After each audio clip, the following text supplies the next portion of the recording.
ഭഗവാനോടുള്ള പ്രാർത്ഥനയാണല്ലേ നമ്മുടെ ജീവിതം എന്ന് പറയുന്നത്. നമ്മൾ സന്നിഗ്ധ ഘട്ടത്തിൽ ഇരിക്കുമ്പോൾ എന്ത് പ്രശ്നം ഉണ്ടാകുമ്പോൾ നമ്മൾ അറിഞ്ഞുകൊണ്ട് വേറെ ആരെയും പ്രാർത്ഥിക്കാനാവില്ല. രക്ഷയില്ല.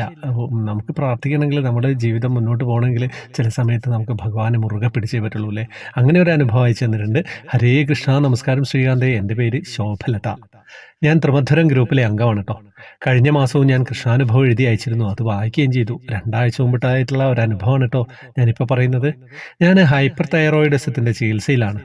നവംബർ ചെക്കപ്പിന് പോയി. ഇനി 2 മാസം കഴിഞ്ഞ് ചെക്കപ്പിന് ചെന്നാൽ മതിയെന്ന് ഡോക്ടർ പറഞ്ഞു. അതുപ്രകാരം ഞങ്ങൾ ജനുവരിയിലേക്ക് അപ്പോയിൻമെൻ്റ് എടുക്കുകയും ചെയ്തു കേട്ടോ. പക്ഷേ 2-3 ദിവസമായി വല്ലാത്തൊരു അസ്വസ്ഥത. ആദ്യം ഹോസ്പിറ്റലിൽ പോകാമെന്ന് കരുതിയെങ്കിലും പിന്നീട് അത് മാറ്റിവെച്ചു. അങ്ങനെ 2 ദിവസം പോയി. 2 ദിവസം കഴിഞ്ഞ് എനിക്ക് ഹോസ്പിറ്റലിൽ പോയില്ലെങ്കിൽ ശരിയാകില്ല എന്നൊരു തോന്നൽ പോലെ. മോള് പറഞ്ഞു, നമുക്ക് കണ്ണനോട് ചോദിച്ചിട്ട് തീരുമാനിക്കാം. അങ്ങനെ അവൾ കണ്ണൻ്റെ ഫോട്ടോയ്ക്ക് മുമ്പിൽ കുറിയിട്ട് നോക്കി. പോകണമെന്നാണ് കേട്ടോ കണ്ടത്. പിറ്റേ ദിവസം ഞങ്ങൾ ഹോസ്പിറ്റലിൽ പോയി ബ്ലഡ് ടെസ്റ്റ് ചെയ്തപ്പോൾ കുറഞ്ഞു നിന്ന T3 T4 കൂടി. ഇനി എന്താവും ഡോക്ടർ പറയാമെന്ന് ചിന്തിച്ച് മോൾക്ക് ആകെ ടെൻഷനായിട്ടോ.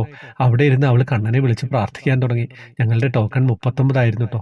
37 ടോക്കൺ വിളിച്ച് കഴിഞ്ഞപ്പോൾ മുതൽ അവൾക്ക് എന്തോ ഒരു സമാധാനം മനസ്സിൽ തോന്നിക്കൊണ്ടേയിരുന്നു കേട്ടോ. കുഴപ്പമില്ല, ഇത് സാധാരണയാണ്, BP കൂടിയതാണ്, ചെറുതായിട്ട് ഹാർട്ട് ബീറ്റ് കൂടിയിട്ടുണ്ട്, മെഡിസിൻ ഡോസ് കൂടിയാൽ മതിയെന്ന്.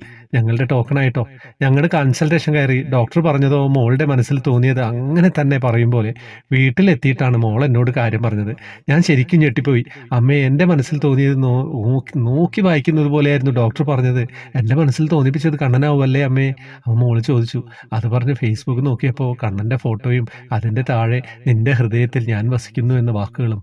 പൊന്നുണ്ണി കണ്ണനാണ് അത് പറഞ്ഞത് എന്നതിന് മറ്റൊരു തെളിവെന്താണ്? അപ്പോൾ മോളുടെ അമ്മേനെക്കുറിച്ച് അത്രയും ആദ്യം ഉണ്ടാവില്ലേ? അപ്പോൾ മോളുടെ അടുത്ത് കണ്ണം വരാതിരിക്കുമോ? കണ്ണം വരും, ഒരു സംശയമില്ല. അങ്ങനെ നമ്മൾ കൂടെ ചേർത്ത് നിർത്തുക കേട്ടോ. ഇത്തരം സന്ദർഭങ്ങളിലൊക്കെ എന്ത് മനോഹരമായിട്ടുള്ള അനുഭവമായിരുന്നു അല്ലേ. അമ്മയ്ക്ക് വേണ്ടി മകളും മകൾക്ക് വേണ്ടി അമ്മയും പ്രാർത്ഥിക്കുന്ന ആ ഒരു ലോകം എല്ലാവരുടെയും അങ്ങനെയൊക്കെ തന്നെയാണല്ലേ. അങ്ങനെ എല്ലാവർക്കും സന്തോഷമായിരിക്കട്ടെ. പിന്നെ ഗ്രൂപ്പുകളുടെ കാര്യമൊക്കെ അറിയാലോ. വാട്സപ്പ് ഗ്രൂപ്പിലേക്ക് വരാം, ജോയിൻ ബട്ടണിലൂടെ വരണം. ഫേസ്ബുക്ക് കമൻറ്റ് ബോക്സിൽ ഡീറ്റെയിൽസ് ഉണ്ടാവും. കുറേ കാര്യങ്ങളുണ്ട്. കൃഷ്ണ വിഗ്രഹം സമ്മാനമുണ്ട്, പിന്നെയും കുറേ കാര്യങ്ങളൊക്കെ ഉണ്ട് കേട്ടോ. ഹരേ കൃഷ്ണ.